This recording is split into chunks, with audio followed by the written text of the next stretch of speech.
ঈদ মানে খুশি, ঈদ মানে আনন্দ। ক্রিকেট মাঠে সবচেয়ে দর্শকদের আনন্দ দেয় টি-20 ক্রিকেট, ছোট ফরম্যাটের ক্রিকেট। যেই ফরম্যাটে বাংলাদেশের বড় তারকা শামীম হোসেন পাটোয়ারি ধুমধারাক্কা ব্যাটিং, ইনোভেটিভ শট সবাইকে মুগ্ধ করে চলেছেন। ঈদের ৭১ খেলাযোগের বিশেষ আয়োজনে আমাদের সাথে আছেন বাংলাদেশের নিউ সেন্সেশন শামীম হোসেন পাটোয়ারি। আপনাকে ঈদের বিশেষ আয়োজনে স্বাগত, ঈদ মোবারক। ধন্যবাদ। শামীম হোসেন পাটোয়ারির জন্য এবার আয়োজনটা বা ঈদটা আরও বেশি স্পেশাল, কারণ হলো তিনি সাম্প্রতিক সময়ে অর্থাৎ ২ মাস আগে বাবা হয়েছেন। মানে আলাদাভাবে আলাদা একটা মাত্রা পেয়েছে। খুশিটা মনে হয় পাটোয়ারি বংশে বা পাটোয়ারি বাড়িতে আর বেশি। তা তো অবশ্যই, কারণ এটা একটা আল্লাহ পাকের একটা রহমত। আমি মনে করি এটা অবশ্যই একটা বাড়তি ভালো লাগা। বাড়িতে কেমন উৎসব বা সবাই নিশ্চয়ই, আপনিও তো সবসময় আসলে চাঁদপুরে যেতে পারেন না, খেলার ব্যস্ততা থাকে দেশে বিদেশে, এবার বাড়তি আয়োজন নিশ্চয়ই। তা তো অবশ্যই, কারণ এখন যেহেতু বাবা হয়েছি, সো এটার জন্য একটা স্পেশাল। গ্রামের বাড়িতে অবশ্যই সবাই একটু এক্সাইটমেন্ট কাজ করে সবার মধ্যে। আর ফ্যামিলিকে তো ওইভাবে টাইম দিতে পারি নাই, সো সবসময় খেলার মধ্যেই থাকা হয় আমাদের। কারণ যেহেতু প্রফেশনাল ক্রিকেটার আমরা, সো এটা কিছু করার নেই, মানিয়ে নিতে হবে। অবশ্যই এক্সাইটিং সব। কেমন কাটছে ঈদটা? ছোটোবেলার ঈদটা অনেক মিস করব। সালামি দিতাম, এখন সালামিটা দেই। এটা অনেক ভালো লাগে আর কাজ করে এখন। কার সালামি পেতে খুব আগ্রহ থাকতো আপনার, আর এখন আপনার থেকে কে বেশি সালামি পেতে আগ্রহী থাকে? সবসময় ওয়েট করতাম, আমার কাকা যারা ছিল ওনারা আমাকে অনেক সালামি দিত। ইভেন আমি অনেক খুশি হতাম আর কি। আর এখন তো দিতে ভালো লাগে, সবাইকে দিই এখন। এই যে সবার জন্য শপিং করেছিলে, এখন মস্ত বড় ক্রিকেটার ঢাকা থেকে যখন যায়, পরিবার আত্মীয় স্বজন সবার কাছ থেকে সবাইকে গিফট দিবেন, সবাইকে ঈদে সালামি দিবেন, এটাও আপনার আলাদা একটা নিশ্চয়ই ভালো লাগা কাজ করে। এটা অবশ্যই অনেক ভালো লাগে কাজ করে, কারণ দিতে অনেক ভালো লাগে। অবশ্যই এটার অন্যরকম ফিলিংস কাজ করে নিজের মধ্যে। আপনি যখন ভালো খেলেন বা খারাপ খেলেন, বউ কীরকম রেসপন্স করে?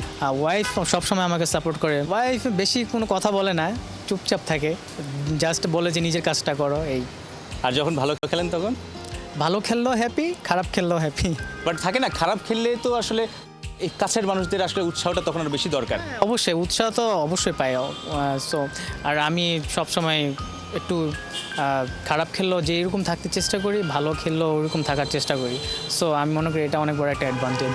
দেশে বিদেশে খেলার মধ্যে আসলে অনেক সময় বাইরে ঈদ করতে হয়েছে। আমার ডেবিউ সিরিজ জিম্বাবুতে ছিল, তখন আমার কোরবানি। হ্যাঁ, কোরবানি ঈদ ছিল, ওইটা আমি দেশের বাইরে করতে হয়েছে। সো তখন অবশ্যই ফ্যামিলিকে অনেক মিস করা হয়েছে।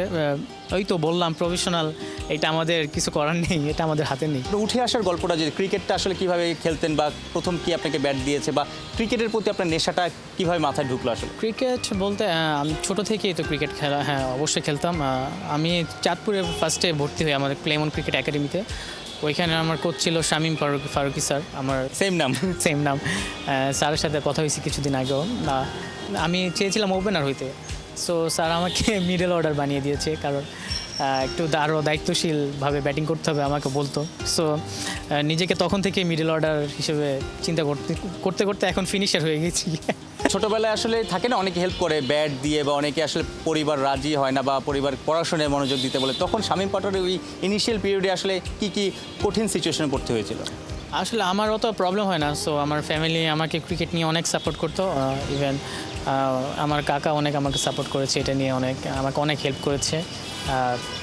ইভেন আমার কোচ শামীম স্যার, উনিও আমাকে অনেক হেল্প করেছে। যদি বিকেএসপি লাইফটা আপনাকে বলি, যে আপনার লাইফে একটা খুব গুরুত্বপূর্ণ পার্ট, আপনি চাঁদপুরে মোটামুটি আপনার যে মেধা আছে সেটা দেখেছে আপনার স্থানীয় কোচেরা, তারপর বিকেএসপিতে গিয়ে আসলে ইন্টারন্যাশনাল ক্রিকেটার হওয়ার পথে যেই ঝালাইটা করা দরকার সেটা করেছেন। বিকেএসপি লাইফ আপনার জীবনে কতটুকু আসলে উজ্জ্বল? বিকেএসপি আমার লাইফের, আমি মনে করি এটা আমার জন্য অনেক একটা টার্নিং পয়েন্ট। আর আমার ছোটো থেকে ইচ্ছা ছিল যে আমি বিকেএসপিতে ভর্তি হব, কারণ আমি জানি যে বিকেএসপি থেকে সাকিব ভাই, মুশি ভাই ওনারা আসছে। সো ওইটার ফিলিংসটা একটু অন্যরকম। তারপর বিকেএসপির লাইফস্টাইল অনেক ডিফারেন্ট, বাইরের থেকে অনেক টোটালি ডিফারেন্ট। সো এটা আমাকে অনেক হেল্প করেছে। বিকেএসপির বন্ধুরাই বলে যে আপনি যেমন ক্রিকেটে যেমন পারদর্শী ছিলেন, আপনারা অনেক দুষ্টমিও করতেন হোস্টেল লাইফে। হোস্টেল লাইফ তো অবশ্যই সবাই একটু টুকিটাকি দুষ্টামি করে, এটা আসলে একটা নর্মাল। বিকেএসপি লাইভ আন্ডার-19 বিশ্বকাপ খেলা ন্যাশনাল টিমে আসার আগে, যেটা বাংলাদেশের ক্রিকেট ইতিহাসের সেরা অর্জন। আপনারা 2020-এ আন্ডার-19 বিশ্বকাপ জিতেছেন সাউথ আফ্রিকাতে।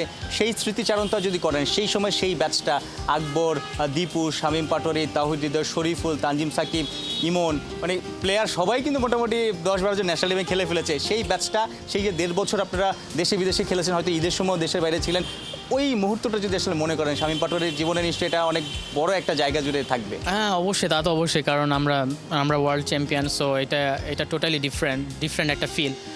এটা আনতে পেরে অবশ্যই অনেক ভালো লাগছে আমাদের। ইভেন এটা আমাদের সবাই অনেক খুশি, কারণ এটা আমাদের দেশের অনেক বড় একটা অর্জন। সো অবশ্যই সবাই আন্ডার-19 সবাইকে অনেক মিস করি, যদিও আমাদের ব্যাচের ম্যাক্সিমাম ন্যাশনাল টিমে আশেপাশেই আছে। সো যারা নাই, অবশ্যই আমি আশা করব তাড়াতাড়ি চলে আসবে, খুবই ইনশাআল্লাহ দোয়া করি। আন্ডার-19 ওয়ার্ল্ড কাপ জিতলেন, সেই জায়গাটা সেই টিমটার মধ্যে কি ছিল? প্রায় যে 2 বছর আপনারা রেস করেছেন, একটা লক্ষ্যে ছুটেছেন, ভারতকে হারিয়েছেন ফাইনালে বিশ্বকাপের। আসলে কারণ ওই টিমটা আমাদের অনেক স্পিড অনেক ভালো ছিল, টিম সব বন্ডিংস অনেক ভালো ছিল, আমরা সবাইকে অনেক ভালো করে বুঝতাম, আর আমাদের সবার জায়গা থেকে আমরা 100% দিয়েছি। আর যার কী রোল ছিল, ধরেন আমার কী রোল ছিল এটা সবাই জানতো, যার রোল ছিল এটা সবাই জানতো। সো ওটা আমরা এক্সিকিউট করতে পেরেছি, এবং আমরা চ্যাম্পিয়ন হতে পেরেছি। 2020-এর বিশ্বকাপ, তারপর করোনার সময় এখানে একটা টি-20, সেখানে আসলে সবাই আপনাকে অন্যভাবে দেখেছে। সেবার যদি খুলনা টিমে আপনি খেলেছেন, সেই টিমটা চ্যাম্পিয়ন হয়েছে, সেই টিমে মাশরাফি, ইমরুল কায়েস, মাহমুদুল্লাহ রিয়াজ, সাকিব আল হাসান সবার সঙ্গে খেলেছেন। আপনি বেস্ট ফিল্ডার মনে হয়েছেন সেই টুর্নামেন্টে, মানে এইরকম জান দিয়ে খেলেছেন ফিনিশিংয়ে বা বড় শট খেলার একটা যে পারদর্শিতা। সেই সময় আসলে ন্যাশনাল টিমে ঢোকার আগে সেই বড় ভাইদের সান্নিধ্যে আসাটা শামীম পাটোয়ারিকে আরও কতটুকু ম্যাচিউর করেছিল? অবশ্যই, কারণ যাদের খেলা দেখে বড় হয়েছি আমরা, সো যখনই দেখি তাদের সাথে একসাথে একই টিমে খেলতেছি আমরা, সো তখন আসলে একটু অন্যরকম ফিলিংস কাজ করে নিজের মধ্যে। যদিও ওই বছর আমরা চ্যাম্পিয়ন হয়েছি, এটা অনেক ভালো। কোন বড় ভাইয়ের কথাটা শামীম পাটোয়ারির মাথায় গেঁথে গিয়েছিল যে না, এইভাবে আসলে আগাতে হবে, এইভাবে দেশকে অনেক কিছু দিতে হবে? না, ওরকম স্পেসিফিক নাই, কিন্তু আমাকে সবাই অনেক লাইক করতো, সবাই আমাকে অনেক সাপোর্ট করতো। আমি ভালো ফিল্ডিং করতাম মাঠের মধ্যে, আমি একটু অন্যরকম ছিলাম, ডিফারেন্ট ছিলাম। তাই এই যে এত এনার্জি কিভাবে পান? শামীম পাটোয়ারির ফেভারিট ফিল্ডার মনে হয় জন্টি রোডস। ক্রিকেট হিস্টোরিতে জন্টি রোডসের মতো ফিল্ডার মনে হয় দুনিয়াতে আসেনি। অনেক ভালো ভালো ফিল্ডার এসেছে, বাট এক্সেপশনাল জন্টি রোডস। সেই জন্টি রোডসকে ফলো কি ছোটোবেলা থেকেই করেন? তার মতো হওয়াটা আসলে বাংলাদেশের পার্সপেক্টিভে তো কঠিন, কারণ বাংলাদেশে তো আসলে ন্যাশনাল টিমে আসার আগ পর্যন্ত ভালো মাঠ পাওয়া যায় না, ডাইভ দেওয়াটা অনেক রিস্কি থাকে। রাইট, বাট কিছু করার নাই, ওইটা আমরা অ্যাডজাস্ট করে নিই।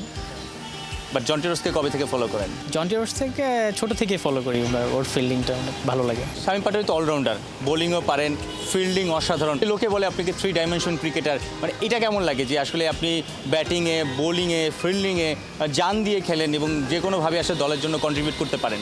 অবশ্যই, বোলিং করাটা এটা আসলে টিমের জন্য অনেক ভালো।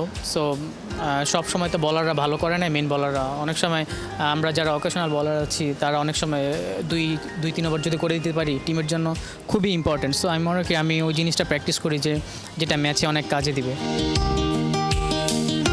শামীম পাটোয়ারির 2021-এ অভিষেক হলো জিম্বাবুয়েতে, এবং অভিষেক ক্যাপটা সাকিব আল হাসান, বাংলাদেশের ক্রিকেট ইতিহাসের সেরা ক্রিকেটারের কাছ থেকে নেয়া, স্বপ্নের মতো। ওডিআই তো দেওয়া হচ্ছে, ওডিআই এবং টি-20 দুইটা। ওডিআই যদি আর পরে? অবশ্যই, কারণ তিনি একজন ওয়ার্ল্ড ক্লাস অলরাউন্ডার, আসলে ওনার কাছ থেকে ক্যাপ নেওয়া it's not easy. Shamim Patwari 2021-এ অভিষেক, এখন 2025, প্রায় 4 বছরের কাছাকাছি, আপনার 3.5 বছরের মতো ইন্টারন্যাশনাল ক্রিকেট। টি-20 খেলেছেন, মাঝখানে বাদ পড়েছেন। টি-20-তে আপনি বাংলাদেশের বেস্ট ফিনিশার যদি বলে থাকি সাম্প্রতিক সময়, আপনার ভিশনটা কি? সামনে আসলে কি লক্ষ্য নিয়ে আপনি আগাচ্ছেন? চেষ্টা করব আমি ওয়ার্ল্ডের বেস্ট ফিনিশার হওয়া।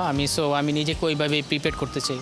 এই যে বেস্ট ফিনিশার হতে গেলে আসলে কি লাগে একটা ব্যাটারের? অবশ্যই লাগবে হার্ডওয়ার্ক, লাগবে সব কিছু, এভরিথিং। 15 ওভারের আশপাশে ব্যাটিংয়ে নামেন, সেটা ফার্স্ট ইনিংসে হতে পারে বা চেজিংয়ে হতে পারে। সেই সময়টাতে গিয়েই রেডি টু হিট, গিয়েই আসলে 150-200 স্ট্রাইক রেট মেনটেন করা লাগতে পারে। মানসিকভাবে কিভাবে তৈরি হয়ে যান? আসলে আমি যখন ব্যাটিংয়ে নামি অত কিছু চিন্তা করার তখন সময় থাকে না, সো যে অ্যাটাক করতে হয়। সো আমি প্র্যাকটিসও সেম থাকি, প্র্যাকটিসও আমি ট্রাই করি যে ওইভাবে ব্যাটিং করা। তো ওইটা আমি হ্যাবিট করি, সো ওইটা আমার ম্যাচে কাজে দিবে। লিটন কুমার দাসকে তো বাংলাদেশের সবাই বলে, ক্রিকেটাররা, কোচরা বা দর্শকরা, তার ব্যাটিং এত পছন্দ করে, স্টাইলিশ, বেসিক এত সুন্দর, ড্রাইভ এত সুন্দর করে। সেই লিটন কুমার দাসের ফেভারিট ব্যাটার শামীম পাটোয়ারি। শামীম পাটোয়ারির scoop, reverse scoop, fine leg, third ম্যানের উপর দিয়ে যে শটগুলো খেলেন, সেগুলোর বিগ ফ্যান লিটন কুমার দাস। এগুলো যখন শুনেন, বড় ভাইদের কমপ্লিমেন্ট যখন শুনেন, তখন শামীম পাটোয়ারি কেমন লাগে? অবশ্যই এটা ভালো লাগে যে একজন আমাদের ওয়ার্ল্ড ক্লাস ব্যাটসম্যান আমার ব্যাটিং দেখে পছন্দ করছে অবশ্যই, যদি আমার ব্যাটিং অত সুন্দর না। কেন? আমার কাছে মনে হয় আমার ব্যাটিং অত সুন্দর না, but effective effective. Different shot খেলেন, মানে একটা অফসাইডের বলে লেগ সাইডে এমনভাবে খেলেন, গ্যাপে কিংবা বাউন্ডারির উপরে পাঠিয়ে দেন। এই শটগুলোর প্র্যাকটিস কিভাবে করেন আপনি আসলে? মিড উইকেট দিয়ে, স্কোয়ার লেগ দিয়ে, থার্ড ম্যান ফাইন লেগ দিয়ে? আমি সবসময় চেষ্টা করি যে প্র্যাকটিসে যেভাবে ম্যাচে যেভাবে ব্যাটিং করি প্র্যাকটিসে ওইভাবে ব্যাটিং করাটা চেষ্টা করি, কারণ এটা একটা হ্যাবিট। আমি মনে করি এটা আমার জন্য অনেক কাজে দেবে ম্যাচে। যদি এই শটগুলোর আপনার আইডল জানতে চাই? AB de Villiers. এবি ডিভিলিয়ার্স তো 360 ডিগ্রি, শামীম পাটোয়ারিকে বলা হয় বাংলাদেশের 360 ডিগ্রি। যখন এই ট্যাগটা দিয়ে দিয়েছে ভক্তরা, তখন কেমন লাগে? কেমন লাগে, কারণ আমি তো শামীম পাটোয়ারি, বাট এবিডির ব্যাটিংটা অনেক ভালো লাগে, খুবই এনজয় করি আমি। আপনার কাছে মনে হয় যে 50 করার চেয়ে 2-3টা ছক্কা মেরে দলের জন্য বড় কন্ট্রিবিউট করা সেটা বেশি গুরুত্বপূর্ণ হয়ে যায় অনেক সময়? এক্স্যাক্টলি, ওইটাই অনেক ইম্পর্টেন্স আমি মনে করি। যেমন শামীম পাটোয়ারি যখন ব্যাটিংয়ে নামে হয়তো 50 করার মতো বল থাকে না, সিচুয়েশন থাকে না, কিন্তু আপনি যে 10 বলে 20 রান, সেটা দেখতে 10 বলে 20 রান ছোটোই মনে হয়, কিন্তু সেই 20 রান অনেক সময় 70 থেকে 80 থেকে অনেক বেশি ইফেক্টিভ হয়। তা তো অবশ্যই, কারণ আমি যেখানে ব্যাটিং করি ওইখানে অবশ্যই টাইম পাওয়া যায় না বেশি একটা, সো আমি মনে করি ওইটা খুবই ইম্পর্টেন্ট আমার জন্য। কোনো একটা ঘটনা যেটা আপনার মনে করলে কষ্ট লাগে বা আবার মজাও লাগে? আমি 19 ওয়ার্ল্ড কাপে কারণ আমাদের দলগতভাবে পারফরমেন্স সবার ভালো ছিল, সো আমি পার্সোনালি আমাকে নিয়ে আমি হ্যাপি ছিলাম না। আমরা আন্ডার 19-এ, সো আমি ইনজুরিতে পড়ে যাই, ইনজুরি ছিল, সো আমি ওইটার জন্য আমি ওইরকমভাবে আমি নিজেকে মেলে ধরতে পারি না, এফোর্ট দিতে পারি না ভালোভাবে। সো যদিও ওইটা নিয়ে খেলেছি, বাট টিমের জন্য আর কি আমার ওইভাবে খেলতে হয়েছে। মজার কোনো অ্যাচিভমেন্ট যেটা আসলে ভালো লেগেছে পুরো আপনার ক্রিকেট ক্যারিয়ারে? যেমন লাস্টে 1 বছর পর ন্যাশনাল টিমে ঢুকে আমি একটা ভালো একটা সিরিজ খেলতে পেরেছি, এটাই ওয়েস্ট ইন্ডিজের সাথে। এটাই একটা মজার একটা আপনাকে আলাদা একটা কনফিডেন্স নিশ্চয়ই দিয়েছে? কনফিডেন্স আমাকে দিয়েছে। কনফিডেন্স থাকাটা আসলে কতটুকু গুরুত্বপূর্ণ? মানুষের অ্যাবিলিটি থাকে, বাট কনফিডেন্স, আত্মবিশ্বাস কম থাকলে আসলে সেই অ্যাবিলিটিটা আসলে পুরোপুরি শো করা যায় না। হ্যাঁ অবশ্যই, কারণ কি আমি ওয়েস্ট ইন্ডিজ সিরিজের আগে আমি কতগুলো সিরিজ খেলতে পেরেছি, ইমার্জিং এশিয়া কাপ খেলতে পেরে, ইভেন আমি অস্ট্রেলিয়াতে, হ্যাঁ ওমানে, ওইগুলো আমার জন্য অনেক ভালো ছিল, অনেক হেল্পফুল ছিল ওইগুলো। ওইখান থেকে আমার কনফিডেন্সটা আরও ভালো ছিল। ইভেন আমি তার আগে প্র্যাকটিস করেছি একা একা এখানে, সো ওইগুলো আমাকে অনেক হেল্পফুল করেছে।